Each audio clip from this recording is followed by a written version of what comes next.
하나님 말씀 신명기 13장 12절부터 마지막 18절 말씀까지, 신명기 13장 12절부터 마지막 절까지 찾으셨으면 함께 읽겠습니다. 시작. 네 하나님 여호와께서 네게 주어 거주하게 하시는 한 성읍에 대하여 네게 소문이 들리기를, 너희 가운데서 어떤 불량배가 일어나서 그 성읍 주민을 유혹하여 이르기를, 너희가 알지 못하던 다른 신들을 우리가 가서 섬기자 한다 하거든, 너는 자세히 묻고 살펴보아서 이런 가증한 일이 너희 가운데 있다는 것이 확실한 사실로 드러나면 너는 마땅히 그 성읍 주민을 칼날로 죽이고 그 성읍과 그 가운데 거주하는 모든 것과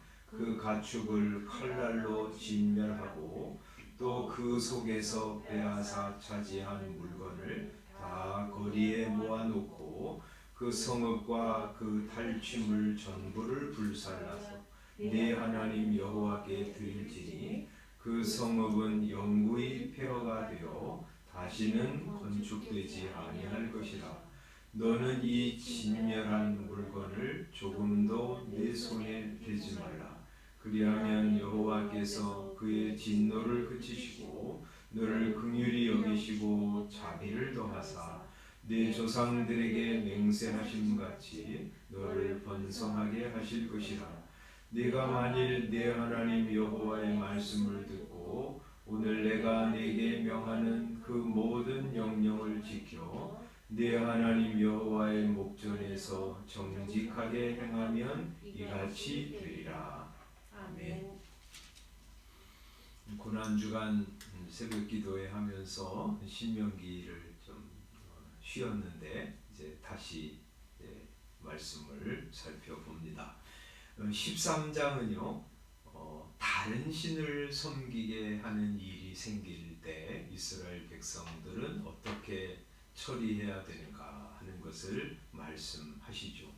긍정적으로 보면, 긍정적으로 표현하면 너희의 하나님, 너희에게 계시하신 하나님만을 제대로 섬기라고 하시는 것이죠.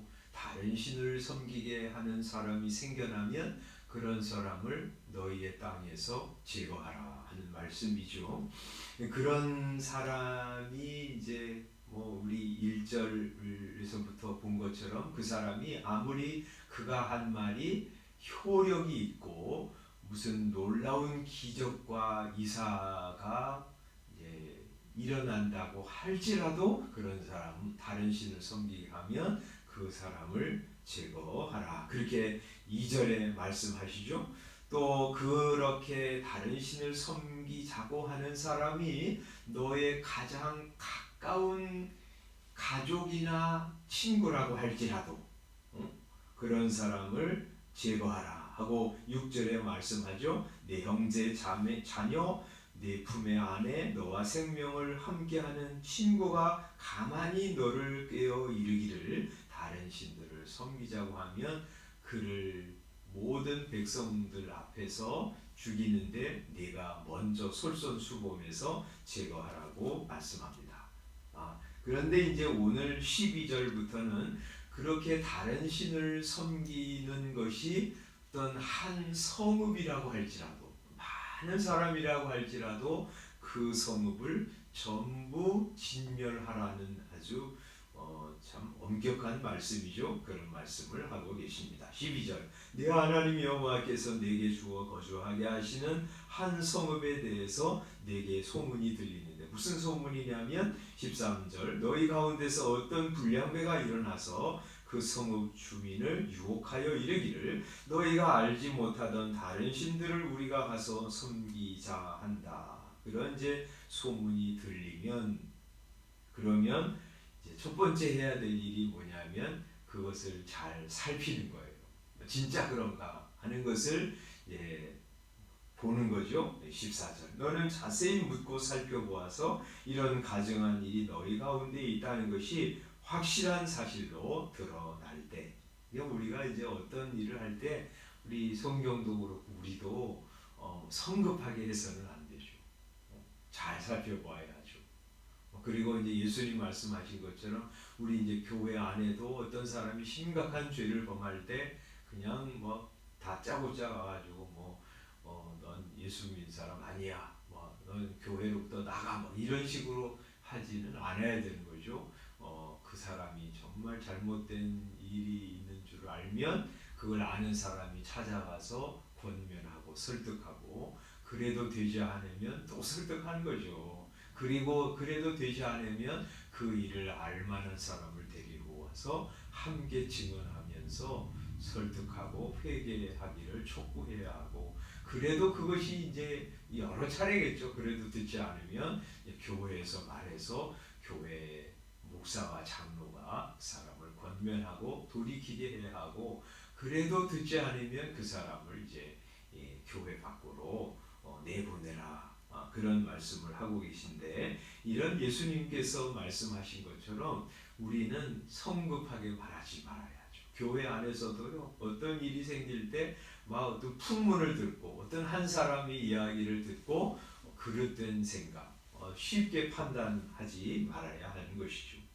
그래서 이제 자세히 묻고 정말 그것이 확실한 사실로 드러나면 그렇게 어떻게 하냐면 너는 마땅히 그 성읍 주민을 칼날로 죽이고 성읍과 그 가운데 거주하는 모든 것 사람뿐만 아니라 무슨 짐승 이런 것들까지도 다 칼날로 진멸하고 또 그 속에서 빼앗아 차지한 물건을 다 거리에 모아놓고 그 탈취물 전부를 불살라서 하나님께 드리라는 것이죠. 그리고 그 성읍은 다시는 건축되지 않도록 하라고 그랬어요. 그리고 거기 불사르는 그런 물건 중에서 이거 아까운데 이건 좋은 건데 하고 가져가지 말라는 것이에요. 그만큼 절대로 그런 이 성읍과는 관계하지 않도록 거기에서 조금의 미련도 두지 말고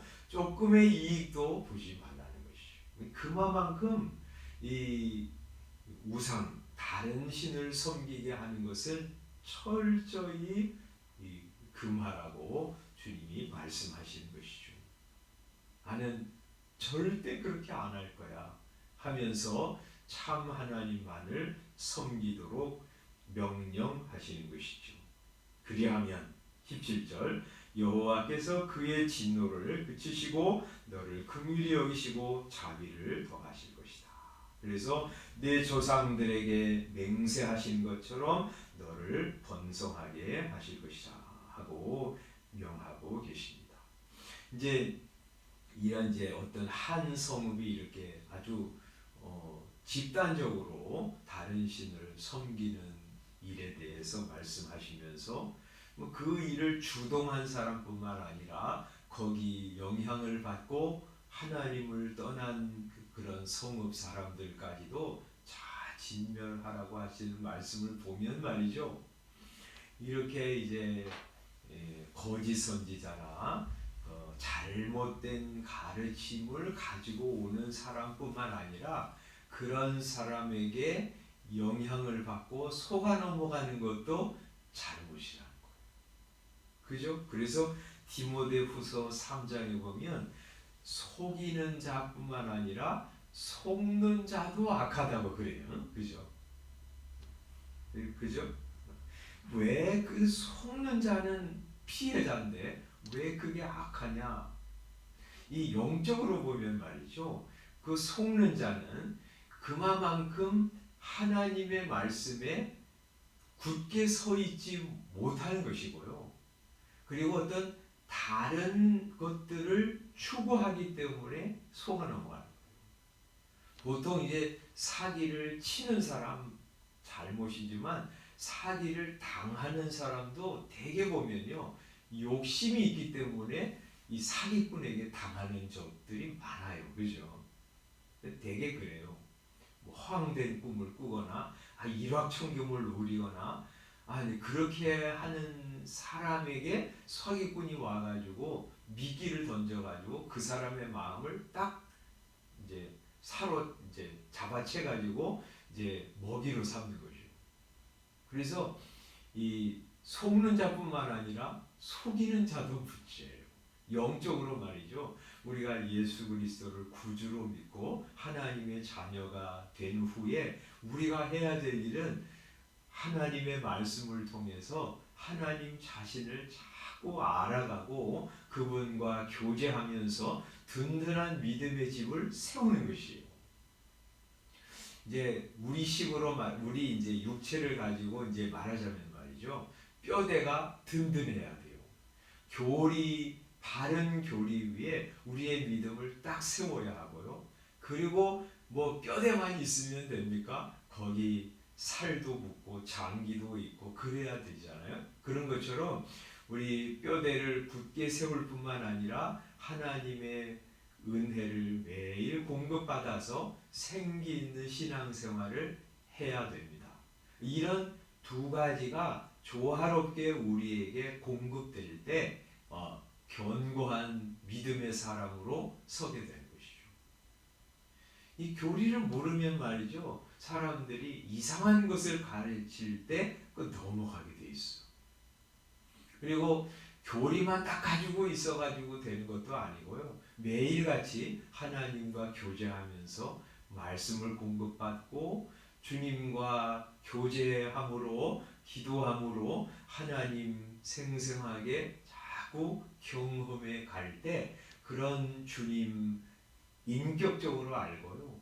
그리고 감정적으로 의지적으로 주님을 따라가면서 신앙생활을 할 수 있게 되는 것이죠.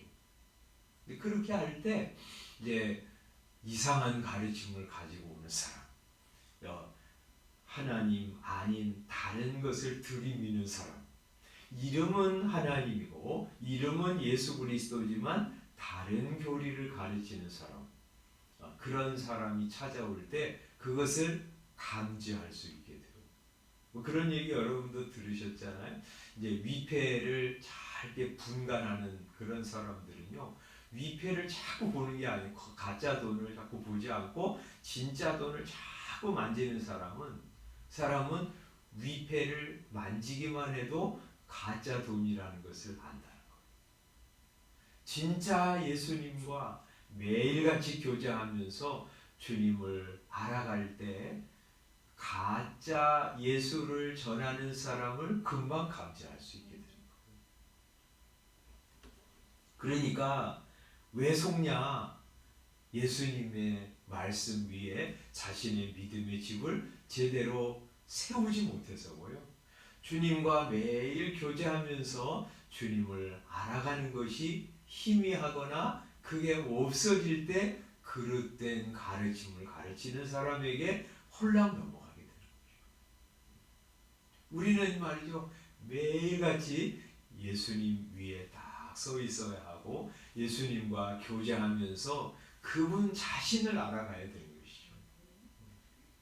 오늘도 말이죠. 이렇게 하루를 시작하면서 예수님 내 구주, 예수님 내 주인, 예수님 내 사랑 하면서 예수님과 교제하면서 하루를 살아가기로 작정하시는 거예요. 그렇게 하면서 누구를 속이지도 않고 또 속지도 않고 믿음에 견고하게 서서 주님을 의지하고 사랑하면서 사는 하루 되시기를 주님의 이름으로 축원합니다. 기도하겠습니다. 아버지 하나님 은혜를 감사합니다.